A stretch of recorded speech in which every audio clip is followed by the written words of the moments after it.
ഇന്ന് തന്നെ ഡൗൺലോഡ് ചെയ്യൂ. കാണൂ നിങ്ങളുടെ ഫേവറേറ്റ് ഷോസ്. പൂജാരി പറഞ്ഞ പരിഹാരം രാധികയെ വീട്ടിൽ നിന്ന് പുറത്താക്കണമെന്നല്ലേ? അതാണോ ഉദ്ദേശിക്കുന്നത്? മോനെ, ഭാവിയിലെ നന്മയ്ക്ക് വേണ്ടി ഇപ്പൊ ചില കഷ്ടപ്പാടുകളൊക്കെ നമ്മൾ ചെയ്യേണ്ടി വരുമല്ലോ. നീ ഇത് ആ അർത്ഥത്തിൽ കണ്ടാ മതി. കുറച്ച് ദിവസത്തേക്ക് ഈ പ്രശ്നങ്ങളൊക്കെ ഒന്ന് അവസാനിക്കുന്നത് വരെ രാധിക അവളുടെ വീട്ടിൽ പോയി നിൽക്കട്ടെ. അവള് സർവവും തികഞ്ഞൊരു പെൺകുട്ടി തന്നെയാ. പക്ഷേ അവളെ തന്നെ പ്രിയങ്കയുടെ ആത്മാവ് തിരഞ്ഞെടുത്തല്ലോ. ഏട്ടത്തി, ഞാനോ കൽപ്പനയോ ഈ കാര്യത്തിൽ ഒരു തീരുമാനം പറഞ്ഞാ അതിവിടെ ആർക്കും ഇഷ്ടപ്പെടില്ല. ഈ കുടുംബത്തിനെ സംബന്ധിച്ചിടത്തോളം എല്ലാ കാര്യങ്ങളും നോക്കുന്നത് ഏട്ടത്തിയാ. എന്താ വേണ്ടതെന്ന് ഏട്ടത്തി തന്നെ തീരുമാനിച്ചോ. അമ്മേ, രാധികയുടെ മരണം മാത്രമല്ല പൂജാരി പ്രവചിച്ചത്, വേറൊരു ദുർമരണം കൂടി പറഞ്ഞിട്ടുണ്ട്. അതാരായിരിക്കും? രാധികയുടെ കൂടെ ഏറ്റവും കൂടുതൽ കഴിയുന്ന ആളല്ലേ വരുൺ. വരുണിന് എന്തെങ്കിലും സംഭവിച്ചാ അത് അമ്മയ്ക്ക് താങ്ങാൻ പറ്റുമോ? എന്റെ മോനൊന്നും സംഭവിക്കരുത്. അപ്പൊ പിന്നൊരു കാര്യം ചെയ്യേ, പൂജാരി പറഞ്ഞതുപോലെ താൽക്കാലികമായിട്ടെങ്കിലും രാധികയെ ഇവിടെ നിന്ന് മാറ്റി നിർത്ത്. അല്ലാതെ മരണം യാചിച്ച് വാങ്ങേണ്ട വല്ല കാര്യമുണ്ടോ? എല്ലാം കൂടി കേട്ട് എന്റെ തല പെരുക്കുന്നു. ഞാൻ പരമേശ്വരനോടൊന്ന് ചോദിക്കട്ടെ. അല്ലാതെ എനിക്ക് മാത്രമായിട്ടൊരു തീരുമാനം എടുക്കാൻ പറ്റില്ല. അമ്മയും അച്ഛൻ അമ്മയോട് അഭിപ്രായം ചോദിച്ചാ അമ്മയ്ക്ക് പറയാനുള്ളത് അങ്ങ് പറഞ്ഞേക്കണം. മിണ്ടാതെ നിൽക്കുന്നത് ദുരന്തം വിളിച്ചു വരുത്തത്തേ ഉള്ളൂ. അതെ, ഞാനൊന്ന് സംസാരിക്കട്ടെ.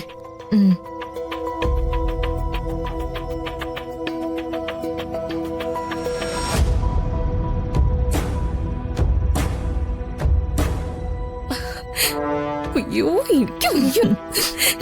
എന്താ ചെറിയമ്മേ, ഏത് തീരുമാനമായിരിക്കും അച്ഛൻ എടുക്കുക?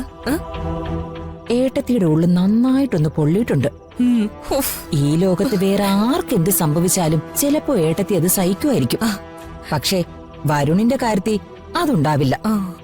ഏട്ടത്തിക്ക് ആ ചിന്ത പോലും താങ്ങാൻ പറ്റില്ല. അതാണ്. അപ്പോ ഏകദേശം നമ്മൾ വിജയിച്ചെന്ന് പറയാം അല്ലേ?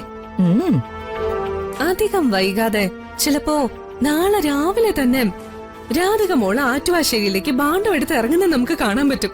ഇനി ഇവിടുന്ന് ഇറങ്ങി ആറ്റുവാശ്ശേരി പോയി നിന്നാലും അവളെ ഞാൻ വെറുതെ വിടില്ല. അവിടെ അവളെ സംരക്ഷിക്കാൻ അവളുടെ അച്ഛനല്ലാതെ വേറെ ആരുമില്ലല്ലോ. ആരെങ്കിലും ഒരു 2 പേരെ ആറ്റുവാശ്ശേരിയിലേക്ക് പറഞ്ഞയച്ചാ നമ്മൾ പറയുന്നതൊക്കെ ചെയ്ത് അവര് മടങ്ങിക്കോളും. അവളൊരു വലിയ തെറ്റ് ചെയ്തു അല്ല ചെറിയമേ? കണിമംഗലത്തെ രാജാധികാരമുള്ള നമ്മളെ ചോദ്യം ചെയ്തു.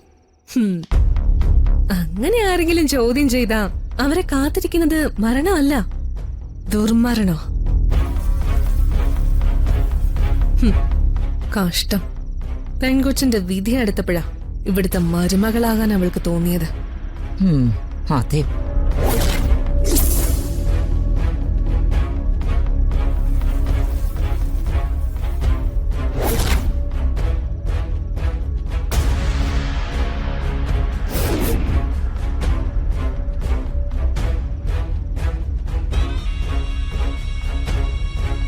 ഓരോന്ന് ആലോചിക്കുമ്പോ തല വെട്ടിപ്പൊളിയ. എന്തു പറ്റി ഇപ്പൊ പ്രത്യേകിച്ച്?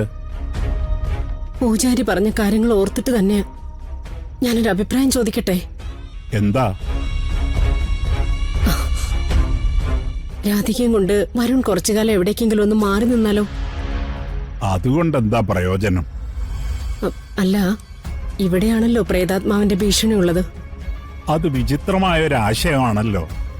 പൂജാരി പറഞ്ഞത് പ്രിയങ്കയുടെ ആത്മാവ് രാധികയുടെ ശരീരത്തിൽ പ്രവേശിച്ചു കഴിഞ്ഞു എന്നല്ലേ? അപ്പൊ പിന്നെ രാധികയും കൊണ്ട് വരുൺ എവിടെ ചെന്ന് നിന്നാലും അത് പ്രശ്നമല്ലേ? അതൊരു പ്രശ്നമാ. എങ്കിൽ പിന്നെ വരുൺ കുറച്ചുനാള് രാധികയെ ആറ്റുവാശ്ശേരി കൊണ്ടേ നിർത്തിയാലോ? പൂജകളും പരിഹാരങ്ങളും ഒക്കെ ചെയ്ത് ദോഷങ്ങൾ മാറ്റി മോളെ ഇങ്ങോട്ട് കൊണ്ടുവരാം. പത്മിനി, ഞാൻ വിശ്വാസങ്ങൾക്കെതിരല്ല. പക്ഷേ ഇങ്ങനെ പേടിച്ചോടാനാണെങ്കിൽ എവിടെയെങ്കിലും ഒരു സ്ഥലത്ത് ഉറച്ചു നിൽക്കാനാവോ? ശത്രുക്കളൊക്കെ എല്ലാവർക്കും ഇല്ലേ? അവര് ചിലപ്പോ മന്ത്രവാദികളെ കാണുകയോ അവർക്കെതിരെ ചില ആഭിചാര കർമ്മങ്ങൾ നടത്തുകയോ ചെയ്യാം എന്ന് കരുതി നമ്മളാരും പുറത്തിറങ്ങാറില്ലേ, ജീവിക്കാറില്ലേ? അങ്ങനെയൊക്കെ പറഞ്ഞു തോൽപ്പിക്കാൻ എളുപ്പോ, പക്ഷേ എന്റെ ടെൻഷൻ മാറില്ല. ടെൻഷൻ പൊതുവെ അമ്മമാരുടെ കുത്തകയാണല്ലോ. അതിലെനിക്ക് പ്രത്യേകിച്ച് അത്ഭുതമൊന്നുമില്ല. വിവാഹം കഴിഞ്ഞിട്ട് വളരെ കുറച്ച് ദിവസമേ ആയിട്ടുള്ളൂ. അതിനിടയിൽ അവരെ വേർപിരിക്കുക, മാറ്റി നിർത്തുക എന്നൊക്കെ പറഞ്ഞാൽ എനിക്കെന്തോ അത് നല്ല കാര്യമായിട്ട് തോന്നുന്നില്ല. പരമേശ്വരേട്ടൻ ഇതിനെ സമ്മതിക്കണം. അവരുടെ രണ്ടുപേരുടെ നന്മയ്ക്ക് വേണ്ടിയല്ലേ നമ്മൾ പറയുന്നേ. ഞാൻ പോയി വരുണിനെ വിളിച്ചോണ്ട് വരാം. ഇക്കാര്യം പരമേശ്വരേട്ടൻ തന്നെ പറയണം. ഞാൻ പറയാന്നേ ഉള്ളൂ. തീരുമാനം വരുണിന്റെ ആയിരിക്കും. പിന്നെ എന്നെ കുറ്റപ്പെടുത്തരുത്. നോക്ക്, അവന്റെ ജീവനെ കുറിച്ചാ നമ്മുടെ പേടി. അവനെന്തെങ്കിലും പറ്റിയാ നമുക്ക് സഹിക്കാൻ പറ്റുമോ? അതുകൊണ്ട് കടുപ്പിച്ച് തന്നെ പറയണം, അനുസരിപ്പിക്കണം. ഞാൻ അവനെ വിളിച്ചോണ്ട് വരാം.